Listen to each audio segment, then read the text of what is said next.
Pernah kebayang nggak sih, ada kekuatan yang sama sekali nggak bisa dipatahin, bahkan oleh penderitaan yang paling berat sekalipun? Nah, kali ini kita bakal bahas sebuah kisah yang luar biasa banget tentang iman yang nggak bisa dipenjara, lewat perjalanan hidup seorang Richard Wurmbrand. Oke, kita mulai dari pertanyaan yang paling mendasar. Emangnya iman itu bisa dipenjara? Coba deh kita pikirin bareng-bareng. Tubuh kita kan bisa dikurung, pikiran bisa ditekan. Tapi gimana dengan keyakinan? Sesuatu yang nggak kelihatan gitu? Nah, kisah Richard Wurmbrand ini bakal ngasih jawaban yang wow, kuat banget. Jadi, siapa sih tokoh utama kita? Ini dia, Richard Wurmbrand. Dia seorang pendeta Lutheran di Rumania pas zaman rezim komunis lagi kuat-kuatnya. Penting nih buat dicatat, dia itu bukan aktivis politik atau semacamnya ya. Dia murni seorang hamba Tuhan yang imannya ternyata bakal diuji dengan cara yang nggak pernah dia bayangin. Ceritanya itu dimulai dari sebuah pilihan. Ya, sebuah pilihan yang benar-benar jadi titik balik dalam hidupnya. Kita masuk ke bagian pertama, harga sebuah kesetiaan. Pilihan yang dihadapi itu jujur hitam putih banget. Pilihan pertama, diam aja, main aman, hidup tenang, nggak akan ada yang nyalahin. Pilihan kedua, tetap bersuara, tetap bersaksi tentang imannya, tapi risikonya penderitaan yang luar biasa. Coba deh kita renungin sejenak, kalau kita di posisi dia, kira-kira bakal pilih yang mana? Pilihan yang dia ambil itu nunjukin satu kebenaran yang dalam banget. Iman sejati tetap setia, bahkan ketika ketaatan membawa penderitaan. Jadi, ini bukan iman yang cuma buat pas lagi enak-enak aja, tapi iman yang justru terbukti pas taruhannya adalah segalanya. Oke, kita lanjut ya. Gimana kisah ini berkembang? Bagian selanjutnya, ini fokus ke sesuatu yang rasanya hampir nggak masuk akal. Kasih di tengah derita. Ini tentang respon dia terhadap semua kekejaman yang dia alami. Dan disinilah ceritanya jadi benar-benar gila. Bayangin, pas lagi disiksa, di titik paling rendah dalam hidupnya, apa yang Wurmbrand lakuin?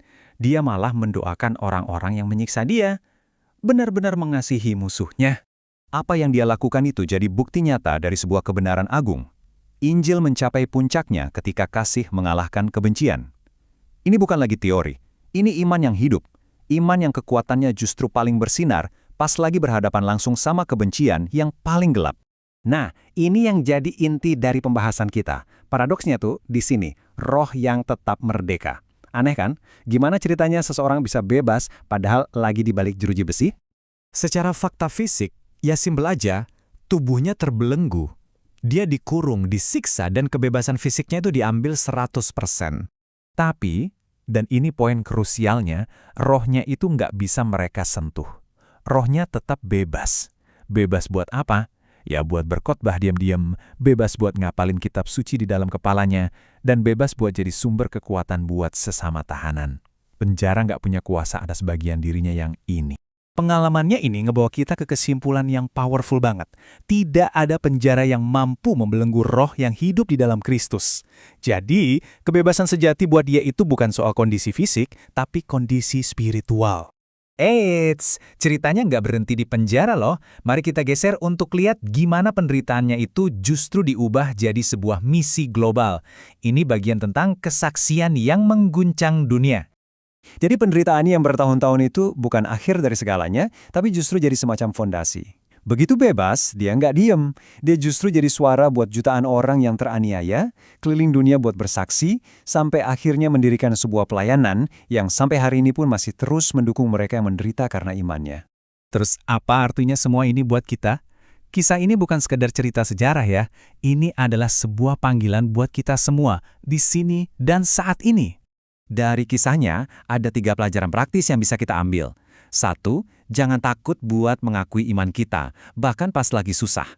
2, coba deh buat tetap mengasihi, apalagi pas kita lagi diperlakukan gak adil.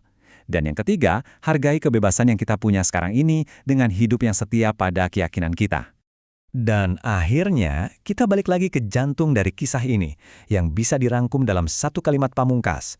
Dunia bisa membelenggu tubuh, tetapi tidak pernah bisa memenjarakan iman. Inilah kebenaran yang dihidupi oleh Richard Wurmbrand, dan inilah warisannya buat kita semua. Jadi, saya mau tinggalin Anda dengan pertanyaan ini buat direnungkan. Coba dipikirin sejenak. Di tengah semua tekanan dan tantangan hidup kita, apa bagian dari diri Anda, entah itu keyakinan Anda, harapan Anda, atau kasih Anda, yang tidak akan pernah bisa dipenjarakan?